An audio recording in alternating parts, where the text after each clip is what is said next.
हज़रत उमर फारूक ने कहा, ये खाना बनाना औरत का हक नहीं है शरीयत में, नान नफ़का आपकी जिम्मेदारी है। जब निकाह होता है तो उसमें महर मुतय्यन किया जाता है, लिखा जाता है इतना इतना महर अलावा नान नफ़का, यानी पकी हुई रोटी पका हुआ खाना खिलाना ये आपकी जिम्मेदारी है। लेकिन अल्लाह ने मेरी बीवी के दिलों में इतनी मोहब्बत डाल दी है कि वो घरों में बावर्चन बन जाती है, हमारे लिए खाना बना देती है। अच्छा ये बताओ, तुम्हारे बच्चों की पेशाब और पायखाने को कौन साफ करता है? कहा मेरी बीवी। का ये भी उसकी जिम्मेदारी नहीं है, बच्चा आपका है। बेटा बेटी जो है वो बाप का कहलाता है, बच्चा पैदा हो जाने के बाद वो बाप का है। ये बाप की जिम्मेदारी है पेशाब और पायखाना करे तो साफ करे, लेकिन वो हमारे लिए बेचारी इस लेवल पे आ जाती है, हमारे बच्चों के लिए वो आया बन जाती है और वो उसका पेशाब और पायखाना भी साफ कर देती है। एक एक चीज गिनाते गए, एक एक चीज गिनाते गए। कहा जब ये सारी चीजें हमारी औरतें हमारे लिए और हमारे बच्चों के लिए कर देती हैं, तो क्या हमारा ये हक नहीं है कि उनकी थोड़ी सी डांट सुन लें, उनकी जायज बात भी सुन लें? घर चलाना है तो उनकी थोड़ी बहुत डांट भी सुनो, चले जाओ। और आइंदा ऐसा मत करना। क्या तुमने अल्लाह के रसूल का ये फरमान नहीं सुना कि बीवी औरत जो है वो आदम की पिसली से पैदा हुई है और पिसली टेढ़ी होती है, उसको सीधा करने की कोशिश करोगे तो वो टूट जाएगी लेकिन सीधी नहीं होगी। औरत को सीधा करने की कोशिश करोगे तो तलाक ले लेगी या हो जाएगी, लेकिन वो बिल्कुल सुधरेगी नहीं। इसलिए थोड़ा बहुत उसकी कजी और कभी को तुम्हें बर्दाश्त करना पड़ेगा। जी आप सही कह रहे हैं। बेचारा चला गया। मेरी माँ बहनों, हाथ जोड़ के आप विनती कर रहा हूँ, ऐसा ना हो कि कल तुम ये कहने लगो अब खाना तुम बनाओ, मौलाना साहब ने कह दिया, ये हमारी जिम्मेदारी नहीं है। ऐसा ना हो। बहुत कम जगहों पर हम ये बयान करते ही नहीं है, क्योंकि आजकल औरतें गलत इस्तेमाल भी ले लेती है ना। एक बार मैंने किसी जलसे में कह दिया था कि अगर किसी का शौहर अपनी बीवी को पूरा खर्चा नहीं देता बीवी बच्चों का, तो बीवी अपने शौहर की जेब से या अलमारी में से उतना पैसा ले सकती है, उसको बताए बगैर, जिसको चोरी नहीं कहा जा सकता है, बताए बगैर ले सकती है, जितने में उसका और उसका खर्चा चल जाए। ये जैसे ही मैंने जिस तकरीर में मैंने कहा, दूसरे दिन मेरी जेब से 5,000 रुपये गायब हो गए। उस दिन से बयान करना छोड़ दिया। ये तो नाजायज़ इस्तेमाल करती है। फिर इतनी इजाज़त दे दो 100-200 रुपये की, तो इनका 100-200 रुपये में कुछ होता ही नहीं है, 5,000। फिर ये होता है कि मौलाना ने कहा तो था ले सकते, तुम देते नहीं इसलिए हमने ले लिया। अरे अल्लाह के बंदी, मैंने तो ये कहा है कि जितने में तेरे घर का बच्चों का गुजर बसर चल जाए उतना। हाँ तो क्या हुआ, साड़ी पुरानी हो गई नहीं लाई, फेयर एंड लवली खत्म हो गई, लेने जाना है। और परफ्यूम भी तो ऐसे ऐसे आ रहे हैं, मेकअप के सामान भी तो ऐसे ऐसे। अब एक मेकअप चला वाटर प्रूफ, हमने तो वाटर प्रूफ शामियाना सुना था, वाटर प्रूफ हमने वो सुनी है, घड़ी सुनी है, लेकिन अब वाटर प्रूफ मेकअप कर लो, क्रीम पाउडर, उसके बाद चाहे कितना नहाइए धोइए वो मेकअप हटने वाला नहीं है। पानी वो वाटर प्रूफ मेकअप भी अब चलने लगे, और ये चलाना पड़ रहा है, क्योंकि बंदरियां भी मेकअप कर लेती थी, और जब उनका चेहरा धुलता था तो आड़ी टेढ़ी की तिरछी निकलती थी, तो उनके बच्चे भी नहीं पहचान पाते थे। इसलिए जरूरत पड़ी ऐसे मेकअप की जो टिका रहे उनके चेहरे पर, इसलिए वो मेकअप बनाना पड़ा। अब वो बेचारी 80 साल की बुढ़ियां भी लगा लेती है, तो ऐसा लगता है कि हाँ ये 25-30 साल की जा रही है, 25-30 साल की। एक सही वाकया है, मैं बतला रहा हूँ, भोपाल का सही वाकया है। बेचारी एक 70, 75, 80 साल की बुढ़ी, और उसने नकाब पहन लिया, खूबसूरत बूटों वाला, फूलों से चढ़ा हुआ, और वो नकाब लगा के जा रही थी, चेहरा उसका छिपा हुआ था, खूबसूरत बुर्का। अब वो जा रही है तो 18-20 साल का लड़का उसके पीछे लग गया, ये सोचकर कि बुर्का इतना अच्छा है तो बुर्के वाली कितनी अच्छी होगी, नकाब इतना अच्छा है तो नकाब वाली कैसी होगी। अच्छा, वो धीरे धीरे चल रही थी अपनी उम्र के हिसाब से, ये समझ रहा था मुझे लाइन मार रही है, लिफ्ट दे रही है, धीरे धीरे चल रही है, मतलब सेटिंग हो जाएगी, तो वो धीरे धीरे चल रही। ये बेचारा समय थोड़ी दूर जाने के बाद उसने अपना नकाब उठाया और तुतलाते हुए बेटा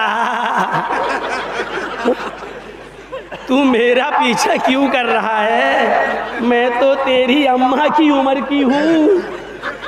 इसने कहा कमबख्त मेरी तो 1 घंटे की मेहनत ही बेकार चली गई है। तो इसको भी गुस्सा आया।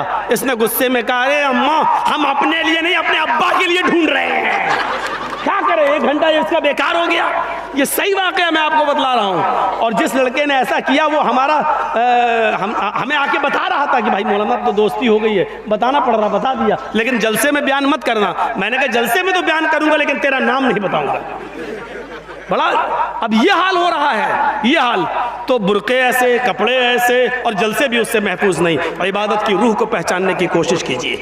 या अय्युहल्लज़ीना आमनू तक़ुल्लाह हक़्क़ तुक़ातिह। इबादत की रूह क्या? तक़वा। और अल्लाह ने क्या कहा? आई ईमान वालो तुम अल्लाह से डरो जैसा कि उससे डरने का हक है।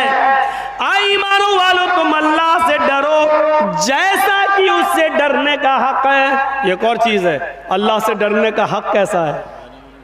अल्लाह से डरो कैसे? अल्लाह देख रहा, ये डरने का मतलब है? अल्लाह से डरो का मतलब ये नहीं। जैसा डरने का हक है, ये हक क्या है? हक का तुकाती, अरे कुछ तो मतलब होगा। आग से आप डरते हैं कि नहीं डरते हैं? आग से डरते हैं, लेकिन आग को देखकर भागते थोड़ी हैं। आग से डरने का हक क्या है? उसके अंदर हाथ न डालो, उसके अंदर जंप न लगाओ, यही तो डरने का हक है। लेकिन डरते भी हैं उससे।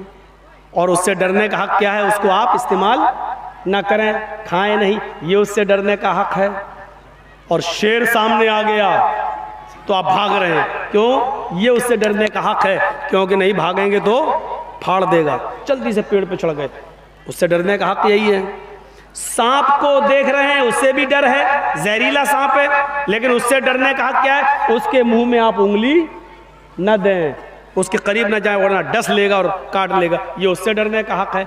तो जैसे आप हर चीज से डरने का एक हक अदा करते हैं, अल्लाह से भी डरने का एक हक है।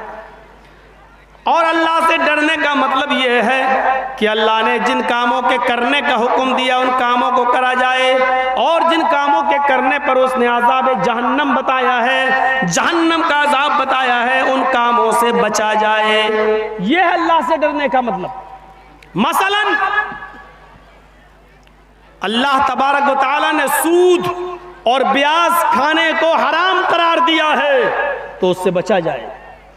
अल्लाह के नबी सल्लल्लाहु अलैहि वसल्लम ने फरमाया कि जब मुझे मेराज हुई, सफर मैं गया मेराज पर और मुझे जहन्नम दिखाई दी, तो मैंने खून के, ब्लड के एक तालाब में, एक नदी में मैंने कुछ लोगों को डुबकियां लगाते हुए देखा है।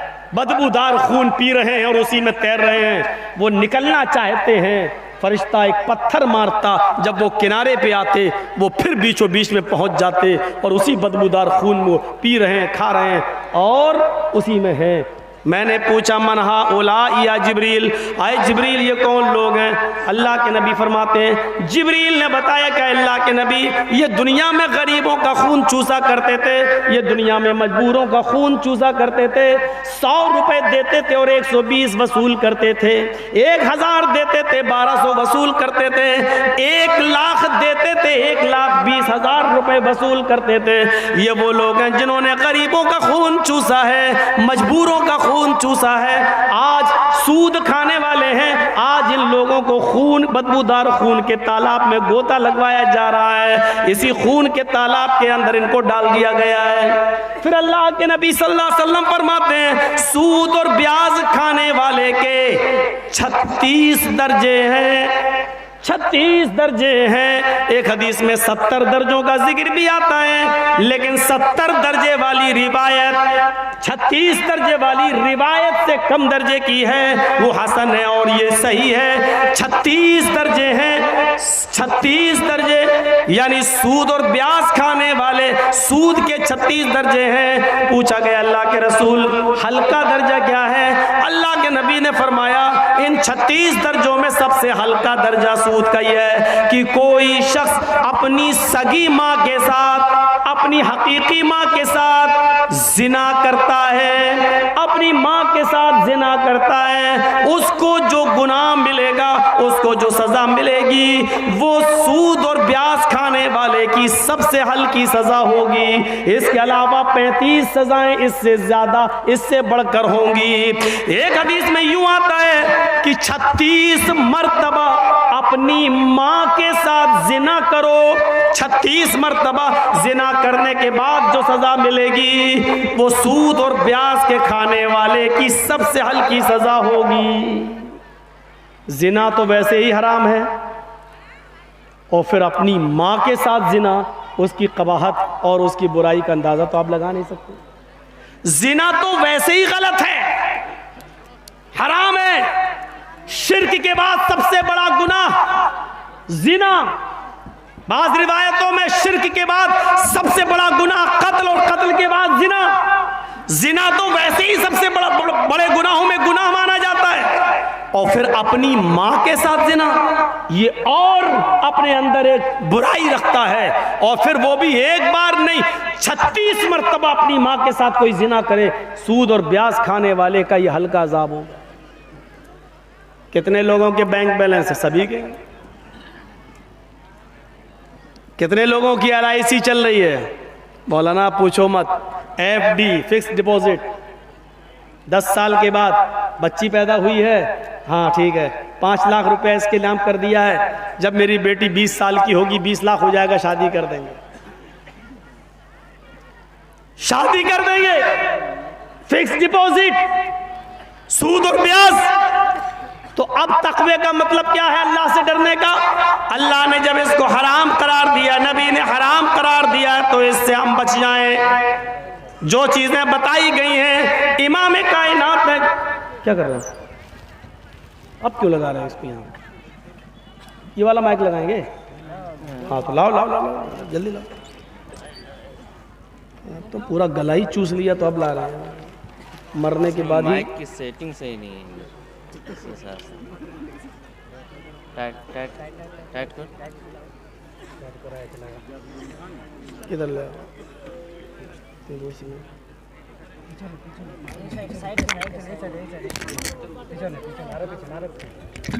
बस ठीक है।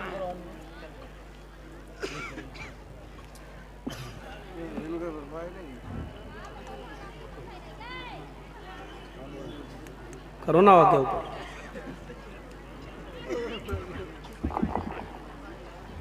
ऑन तो था ही, इसका मतलब पहले से। ठीक है, सही है ना? हाँ, तो मैं अर्ज ये कर रहा था कि जब अल्लाह ताला ने, नबी अकरम ने उसको हराम करार दे दिया, तो उससे बचा जाए। यही तक़वे का माना। एक और चीज़, एक और मिसाल से इसे समझिए।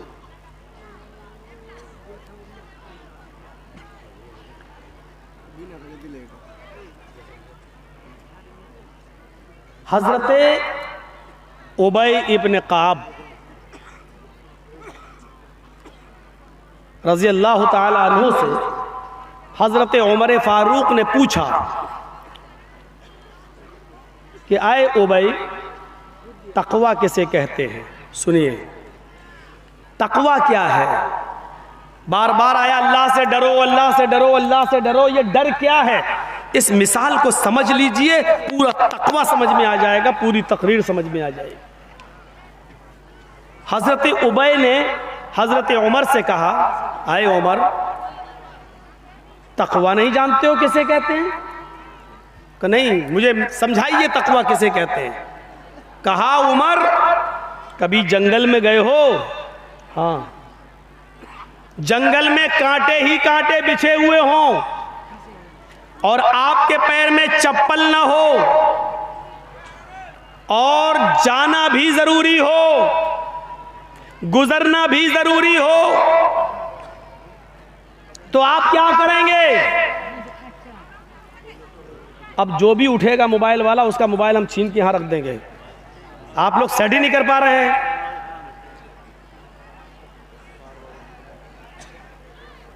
इजाजत देने का मतलब ये थोड़ी होता है कि आप लोग एक तो इतना ऊंचा ऊंचा कर देते हैं कि वहां जो लोग बैठे हुए हैं उनको दिखाई नहीं देता। आपके तो अकाउंट में पैसा आ रहा है भाई, चल रहा है आपका चैनल।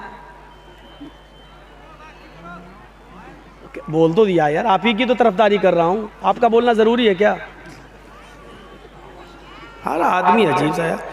अल्लाह ताला गरीक़ रहमत फरमाए मौलाना अब्दुल सलाम साहब को, इसी इलाके के थे आसपास के, वही मुझे इस गाजोल में लाए थे सबसे पहले। उन्होंने सबसे पहले इस गाजोल में हमारा प्रोग्राम कराया था खुर्दहील में, और उसके बाद शायद मैं ये अब आ रहा हूँ।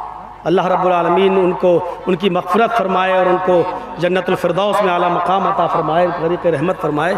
सोचो कितने दिनों के बाद आ रहे हैं, फिर आप सुनना भी नहीं चाहते।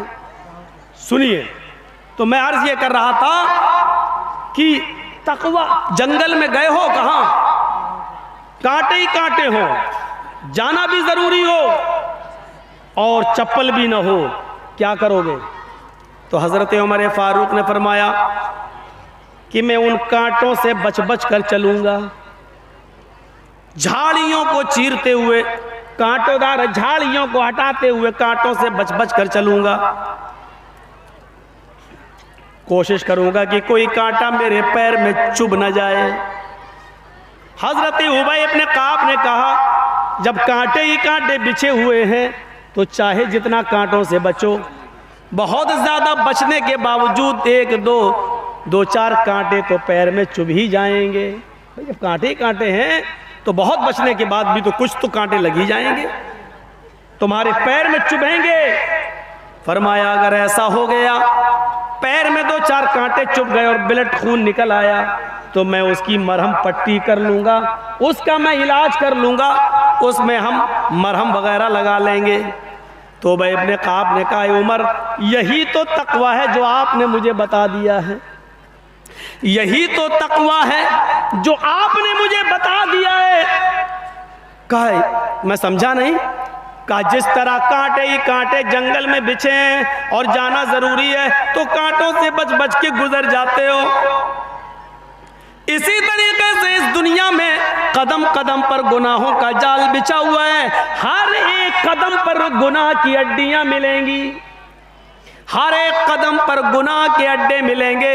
इस गुनाह दुनिया में गुनाहों का जाल बिछा हुआ है, लेकिन दुनिया से गुजरना भी जरूरी है। इसलिए ऐ उमर, जैसे जंगल में कांटों से बच बच के गुजर जाते हो, उसी तरीके से दुनिया में गुनाहों से बच बच के गुजर जाओ, दुनिया में गुनाहों से बच बच के निकल जाओ।